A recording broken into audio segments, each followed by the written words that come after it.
Je nitwa Claudine Ninahazwe.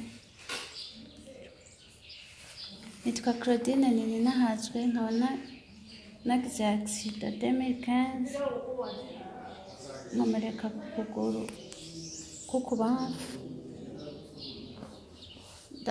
Ndifuza barangirira operation muri Prince Regent Charles, hanyuma bangiriye operation munyuma kuguru kuguma kugwaye 2017 baca bangiriye indi komisiyo medicale kugenda kwivuza ukuguru hanze mu Bufaransa.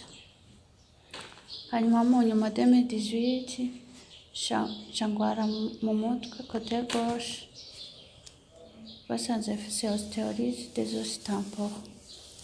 Hanyuma naho baca bandungika kwivuza hanze urgence, kubera nari ndwaye cane. Nabanje mu gufatwa nabanje kugira hemorrhagie interne, ndasenya mu kanwa, mu mazuru no mu matwi, bimara 2 semaines.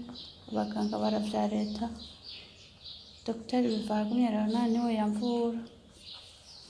Hanyuma rero ndaguma ngaho, baca bangirira komisiyo medicale, komisiyo yo kugenda kwivuza mu Buhindi.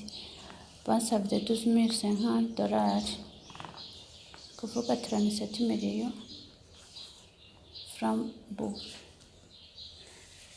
Ubu rero ayo mafaranga sindayaronka, narayabuze, ndacarondera n'ubu mbandanya ngwaye cane, nguma nifuza kuguru no mu mutwe nyene.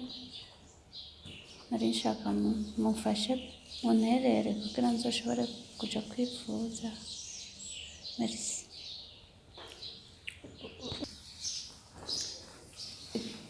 Kubera ico kibazo nagize co mu mutwe, naca ngwara mu mutwe 2018.